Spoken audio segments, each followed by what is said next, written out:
Ma femme m'a avoué pendant le dîner qu'elle avait un amant. Elle ne s'attendait pas à ce que j'allais faire juste après. La bougie vacillait, presque éteinte. La sauce dans mon assiette avait déjà refroidi. Et elle était là, riant. Riant. Ses lèvres brillaient encore du vin rouge lorsqu'elle s'est penchée par-dessus la table et l'a dit comme une blague. Elle ne pouvait plus attendre pour le dire. Je couche avec quelqu'un d'autre, pour nous. Pas, je suis désolé. Pas, j'ai fait une erreur. Juste ça, comme si elle suggérait des vacances. Je n'ai rien dit tout de suite.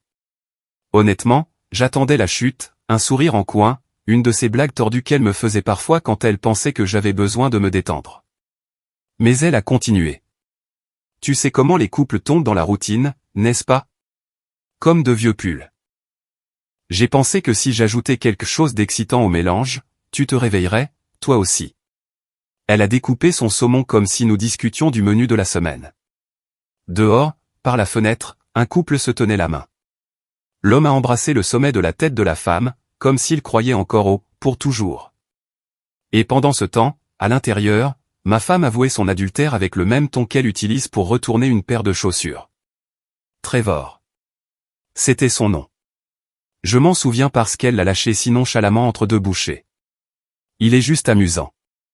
Il me comprend d'une manière que tu avais l'habitude de comprendre, Emory. Je n'avais pas prononcé un mot depuis sa première phrase. Ma fourchette était toujours en l'air, ma main figée, mon cœur battant la chamade comme si j'avais été giflé par le silence. Je voulais crier, ou pleurer, ou partir. Mais tout ce que j'ai fait, c'est rester assis là, absorbant chaque syllabe comme si c'était des balles enrobées de sucre. Je n'allais pas te le dire tout de suite, a-t-elle dit en se penchant. Mais je me suis dit que l'honnêteté, c'est important, non? Elle l'a dit avec une telle sincérité, comme si elle s'attendait à ce que je la remercie. La remercier d'avoir brisé notre mariage autour d'un plat de fruits de mer hors de prix. Mais ce qui m'a vraiment anéanti, ce n'était pas la tromperie. C'était le plan. La façon dont elle avait organisé ce dîner, choisi le restaurant, porté mes boucles d'oreilles préférées. Me laisser croire qu'elle voulait renouer le contact. Alors que depuis le début, elle se préparait à servir la trahison comme plat principal. Et quand j'ai finalement parlé, ma voix fonctionnait à peine. Tu as planifié ça. Tu as vraiment planifié ça. Elle a souri. Elle a souri et a dit, je voulais que tu l'entendes de ma bouche avant qu'il ne poste quoi que ce soit. C'est à ce moment-là que le monde a basculé. Et c'est là que j'ai réalisé que je n'allais pas la supplier, mais qu'elle allait regretter chaque seconde de ce moment. Elle ne s'attendait pas à ce que je reste calme. Je l'ai vu à la façon dont son sourire a vacillé quand j'ai pris mon verre d'eau et bu une gorgée, délibérément, comme si je n'avais pas été poignardé en plein cœur par ses mots. Ça l'a déstabilisé. Et pour une fois, je l'ai laissé mariner dans cet inconfort. Elle avait l'habitude que je réagisse, que je m'excuse, que je m'explique, que je me recroqueville sur moi-même comme un chien effrayé chaque fois qu'elle élevait la voix. Mais pas cette fois. Pas avec le nom de Trevor résonnant encore dans mes oreilles comme un mauvais refrain que je ne pouvais pas éteindre. Le serveur a apporté l'addition. Je l'ai regardé faire semblant de chercher son portefeuille. La même routine qu'elle avait perfectionnée au fil des ans. Une petite performance pour paraître poli tout en s'attendant à ce que je paie, comme toujours. J'ai laissé le silence s'installer plus longtemps que d'habitude avant de finalement sortir ma carte. Elle m'a jeté un regard comme si j'avais passé une sorte de test, mais elle n'avait aucune idée de ce que j'avais préparé en coulisses. Ce qu'elle ne savait pas, et ce que j'avais moi-même presque oublié, c'est qu'il y a 3 semaines, j'avais installé un système de sécurité discret à la maison. Non pas parce que je la soupçonnais de me tromper, mais parce que je pensais que quelqu'un touchait à notre boîte aux lettres. L'une des caméras intérieures, celle du salon, était accidentellement restée en marche, enregistrant sur le cloud. Je n'avais pas vérifié les images. Je n'étais même pas sûr qu'elle enregistrait encore. Mais alors que nous étions assis là, et qu'elle souriait comme si elle était l'illuminée, je m'en suis souvenu. Et pour la première fois depuis qu'elle avait ouvert la bouche ce soir-là, j'ai senti un frisson de clarté. Elle pensait avoir le contrôle. Elle pensait tenir toutes les cartes en main. Mais le problème avec la trahison, c'est qu'elle oublie toujours les détails. Elle devient arrogante. Elle ne tient pas compte des petites choses, comme un détecteur de mouvement derrière un cadre photo. Alors j'ai payé l'addition. Je me suis levé et je n'ai rien dit. Elle avait l'air confuse, peut-être même un peu offensée. « C'est tout ?» a-t-elle demandé, presque agacée. Pas de cris, pas de questions. J'ai juste secoué la tête. Pas encore, ai-je dit. Mais bientôt. Et puis je suis parti. Je n'ai pas attendu qu'elle me suive. Je n'ai pas tenu la porte. Je l'ai laissée assise là avec son vin et sa fierté, pensant qu'elle avait gagné une sorte de débat philosophique sur l'amour et la liberté. Mais dans ma tête, j'étais déjà en train de me connecter à l'application. Et ce que j'allais trouver allait réduire en miettes son petit récit plein d'assurance. Quand je suis rentré à la maison, je n'ai pas allumé les lumières. Je suis juste resté dans le noir, le téléphone à la main, fixant l'icône de l'application du système de sécurité comme si c'était un artefact maudit. Une partie de moi ne voulait pas savoir. Je voulais faire comme si je pouvais désentendre tout ce qui s'était dit au dîner, peut-être dormir sur le canapé, peut-être me réveiller et me convaincre que c'était un mauvais rêve. Mais je savais que ce n'était pas le cas. Et le silence de la maison n'était plus réconfortant. Il était menaçant. Alors, j'ai touché l'écran. L'application s'est ouverte. Elle avait auto-archivé une semaine d'images du salon. J'ai fait défiler des heures de vide. Juste des ombres, des scintillements de lumière occasionnels venant de l'extérieur. Puis j'ai vu un mouvement. 2 silhouettes. L'une était elle. L'autre était lui. Pas une silhouette lointaine. Pas un étranger que je ne pouvais pas reconnaître. Trevor. Il ressemblait exactement à ce que je craignais. Confiant, suffisant, la chemise à moitié déboutonnée, comme s'il était chez lui. Comme s'il avait fait ça une 12aine de fois. Et ma femme. Elle l'a accueilli comme si elle souhaitait la bienvenue à quelqu'un qui rentrait de la guerre. Les bras enroulés autour de son cou, lui murmurant à l'oreille, riant comme une version d'elle-même que je n'avais pas vue depuis des années. Et le pire, c'est qu'elle avait l'air heureuse. Pas coupable, pas honteuse. Heureuse. Ils se sont embrassés sur le canapé, le même canapé où nous avions autrefois planifié notre liste d'invités pour le mariage. Il leur a servi du vin en utilisant les verres de notre service d'anniversaire. Elle s'est assise sur ses genoux, sa main sur sa poitrine comme si elle y avait sa place. Et moi, je suis resté assis là, respirant lentement, sans ciller, regardant ma vie s'effondrer, une seconde enregistrée à la fois. À un moment, elle a prononcé mon nom. Ça m'a fait mettre la vidéo en pause. Mon cœur a bondi. J'ai rembobiné, relu. Emory n'en a aucune idée. Je te jure, il pense encore que je vais au yoga. Et puis ils ont ri tous les deux.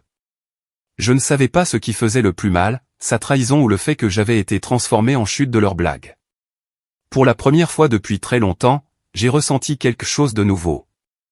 Pas de la rage, pas du chagrin, pas de la peur. De la stratégie. Si c'était comme ça qu'elle voulait traiter notre mariage, je n'allais pas crier.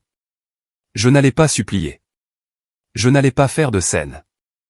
J'allais faire ce que j'ai toujours fait de mieux. Observer en silence, puis agir quand personne ne s'y attend. Elle pensait que j'allais craquer. Mais la vérité, c'est que j'avais déjà commencé à construire quelque chose de plus solide, juste sous son nez. Pendant les 2 jours suivants, j'ai à peine parlé. Elle l'a remarqué, bien sûr. Elle a commenté à quel point j'étais devenu silencieux, plaisantant même en disant que je pratiquais peut-être enfin la pleine conscience, comme le suggérait son professeur de yoga. J'ai hoché la tête et souri quand c'était nécessaire. Je l'ai laissé vivre dans son illusion où elle avait encore le contrôle, où son secret était astucieusement caché derrière des sourires répétés et des demi-vérités. Mais je regardais tout, maintenant. L'heure à laquelle elle partait, la fréquence à laquelle elle vérifiait son téléphone, la petite façon dont ses lèvres se retroussaient quand elle pensait à quelque chose sans le dire. Trevor n'était pas juste une étincelle. C'était une flamme qu'elle nourrissait pendant que j'étais assis dans la fumée. J'ai commencé à tout documenter. Rien d'extrême, juste des captures d'écran, des mémos audio, des horodatages. Chaque mensonge qu'elle disait allait maintenant dans un dossier numérique intitulé « Clarté future ». Je ne prévoyais pas d'exploser.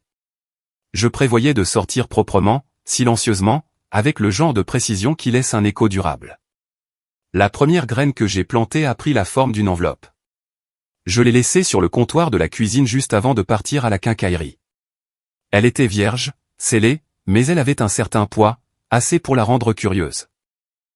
Et je savais que sa curiosité était plus forte que sa patience. Effectivement, à mon retour, l'enveloppe avait disparu. Et elle n'en a pas parlé. Cela m'a tout dit. À l'intérieur de cette enveloppe se trouvait le reçu imprimé d'un rendez-vous que j'avais pris avec un avocat spécialisé en divorce. Un faux, juste un nom, une date et le logo d'un cabinet. C'était un appât, et elle a mordu sans hésiter. Ce soir-là, son comportement a changé. Elle tournait autour de moi. Elle a proposé de me masser les épaules, ce qu'elle n'avait pas fait depuis près d'un an. Elle a préparé ma soupe préférée. Ses yeux ne cessaient de se tourner vers moi, attendant, calculant, essayant de deviner si je savais. Elle pensait jouer aux échecs. Elle n'avait aucune idée que j'avais déjà 4 coups d'avance. Plus tard dans la soirée, j'ai fait semblant de m'endormir sur le canapé. Elle est allée sur la pointe des pieds dans la chambre, le téléphone à la main. 10 minutes plus tard, je l'ai entendu murmurer « On a peut-être un problème ». C'était la confirmation dont j'avais besoin. Elle n'était pas désolée. Elle avait peur. Et ça, curieusement, était plus satisfaisant que n'importe quelle vengeance. Le lendemain matin, j'ai quitté la maison plus tôt que d'habitude. Pas d'explication, pas de baiser. J'ai juste versé mon café, pris mes clés et je suis parti. Je savais qu'elle m'observait depuis le couloir, jetant un coup d'œil par l'encadrement de la porte comme une enfant surprise en train de sortir du lit en douce. Son silence l'a confirmé. Elle était encore en train de digérer la fausse enveloppe, se demandant toujours si je bluffais ou si je me préparais à tout faire sauter. Parfait. Laisse-la mariner. Je ne suis pas allé loin. Je me suis juste garé à 3 rues de là et j'ai attendu. 10 minutes plus tard, elle est sortie. Pas en tenue de sport, pas habillée pour faire des courses. Habillée pour suivre quelqu'un. Moi. Je l'ai regardée monter dans sa voiture, jeter des regards nerveux autour d'elle, et démarrer lentement dans la direction que j'avais prise. J'ai souri. Je n'avais pas prévu cette partie, mais c'était trop parfait pour l'ignorer. Alors, j'ai commencé à marcher. Sans destination, juste à un rythme lent et décontracté à travers la ville. Je suis entré dans un café, j'ai fait demi-tour par une ruelle, je me suis même arrêté pour admirer la vitrine d'une librairie. Elle m'a suivi tout le temps, maladroitement. Je pouvais voir son reflet dans les vitres. Je pouvais entendre ses talons claquer un peu trop vite quand je traversais la rue. Finalement, j'ai fait une boucle jusqu'à ma voiture et je suis reparti. Cette fois, vers ma véritable destination, un parc de bureaux tranquille en périphérie de la ville où travaillait mon ami Nolan. Il est expert comptable judiciaire. Et bien que je ne lui ai pas encore tout dit, je lui en avais dit assez pour qu'il m'aide à comprendre à quoi ressemblerait la situation si, disons, un conjoint avait lentement vidé les comptes joints en douce. Il s'est avéré que la mienne l'avait fait. De petits virements, fréquents, codés vaguement comme « dépenses de bien-être », des remboursements de voyages qui ne correspondaient à aucun voyage dont je me souvenais. Rien qu'au cours des 5 derniers mois, plus de 6 000 $ s'étaient évaporés de notre épargne commune. Nolan a haussé les sourcils. « Divorce ou pas, a-t-il dit, c'est du vol. » Je n'ai pas réagi, j'ai juste hoché la tête et je l'ai remercié.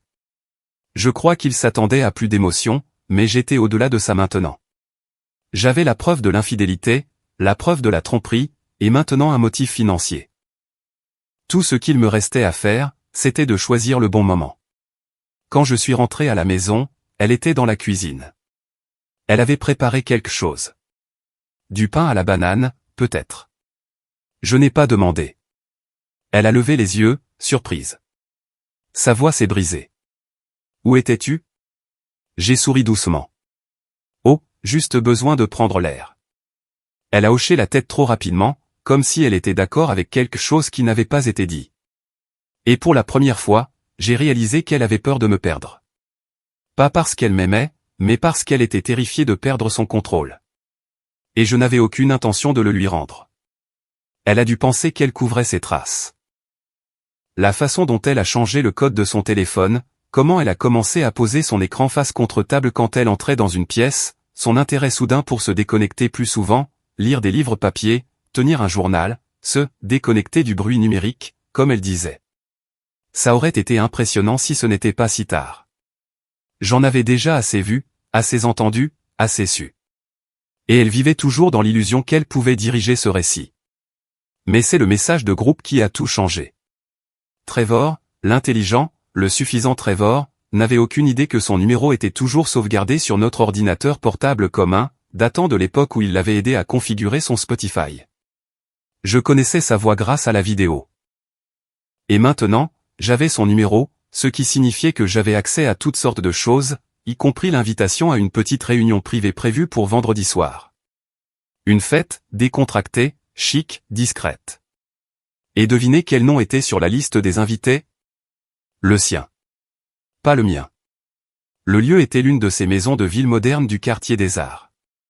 Murs en béton brut, ampoule Edison, une odeur de bougie hors de prix dans chaque pièce. Je suis arrivé exactement 40 minutes après le début. Pas habillé pour la confrontation, juste un jean neutre, une veste, bien coiffée. Elle ne m'a pas vu tout de suite. Elle était trop occupée à rire avec Trevor dans la cuisine, un verre de vin à la main, une jambe croisée sur l'autre comme si le monde lui appartenait. Il se tenait trop près. Elle se penchait trop facilement. C'était si désinvolte, si familier, que personne autour d'eux n'aurait deviné qu'elle était mariée. Personne, jusqu'à ce que j'entre dans la pièce. Elle s'est figée. Son verre a légèrement basculé. Elle l'a rattrapé, mais pas le silence. Un silence de plomb s'est abattu. Trevor s'est retourné. Son sourire a vacillé quand il m'a vu. Il a essayé de faire comme si de rien n'était, a tendu la main, a dit quelque chose comme « Je ne savais pas que tu serais là ». Je l'ai ignoré. À la place, je l'ai regardé droit dans les yeux. Je pensais que tu avais dit que c'était une soirée de networking, ai-je dit assez fort pour que la pièce devienne encore plus silencieuse. Pas un rendez-vous galant. Sa bouche s'est ouverte, s'est refermée, s'est rouverte. Emory, je voulais juste voir à quoi ça ressemblait. Tu sais, la chose qui était censée pimenter notre relation. Quelqu'un dans un coin a eu un hoquet de surprise. Puis j'ai sorti l'enveloppe de ma poche. Pas des papiers de divorce. Des photos. Des captures d'écran de la vidéo, étiquetées, horodatées, indéniables. Je ne les lui ai pas données. Je les ai posées sur le comptoir de la cuisine, juste à côté de la bouteille de vin qu'elle n'avait pas payée. Puis je suis parti. Je n'avais pas besoin de dire un mot de plus. Le silence dans lequel elle se tenait allait parler assez fort pour les jours à venir. Elle n'est pas rentrée cette nuit-là. Pas à minuit. Pas à 3 heures du matin. La chambre est restée exactement comme je l'avais laissée. Propre, intacte, silencieuse. Pas de lingettes démaquillantes sur le comptoir. Pas de chaussures jetées près de la porte. Juste le silence. Un silence riche et parfait. Au matin, j'avais 2 textos non lus d'elle. Le premier disait, « Il faut qu'on parle ». Le second, « S'il te plaît, ne fais rien de stupide ». C'est celui-là qui m'a fait rire. Pas parce que c'était drôle, mais parce qu'il confirmait ce que je soupçonnais. Elle n'avait encore dit toute la vérité à personne. Elle se débattait encore, espérant que je resterais silencieux assez longtemps pour qu'elle puisse réécrire l'histoire. Que je réagissais de manière excessive, que j'avais des problèmes d'abandon, que j'avais simplement mal compris ce qu'elle voulait dire par « coucher avec un autre homme pour nous deux ». Mais ce n'était plus moi qu'elle devait convaincre. Les photos que j'ai laissées sur le comptoir, elles n'y sont pas restées longtemps. Quelqu'un à la fête, peut-être Trevor, peut-être l'une de ses amies du travail, en avait pris une photo et l'avait fait circuler. En milieu de journée, 2 de ses collègues l'avaient désabonné des réseaux sociaux. L'un d'eux a même posté un tweet vague qui disait « Vous feriez mieux d'arrêter de jouer les conseillers conjugaux quand votre propre maison est en feu. » Puis est arrivé le message vocal. Il ne m'était pas destiné. Je le sais parce qu'elle n'a pas prononcé mon nom une seule fois. Elle pleurait, haletant entre les mots, suppliant quelqu'un Trevor, probablement de ne pas la laisser tomber juste parce que les choses se compliquaient. Elle a dit « Je pensais que tu avais dit que ça le rendrait plus fort. Tu as dit que je méritais de me sentir à nouveau vivante. » Sa voix s'est brisée à mi-chemin, « S'il te plaît, rappelle-moi. Je suis en train de tout perdre. » Elle avait raison sur ce point. Je n'avais encore rien déposé. Je n'avais fait aucune démarche légale. Mais j'avais retiré la moitié de notre épargne. La moitié exacte que j'avais contribué. J'ai aussi annulé la carte de crédit conjointe qu'elle utilisait pour des dîners auxquels je n'étais pas invité. Je me suis installé dans la chambre d'amis, j'ai verrouillé la porte. Pas pour la punir, juste pour marquer une limite qu'elle ne pouvait plus franchir. Ce soir-là, elle est rentrée. Elle a frappé à ma porte.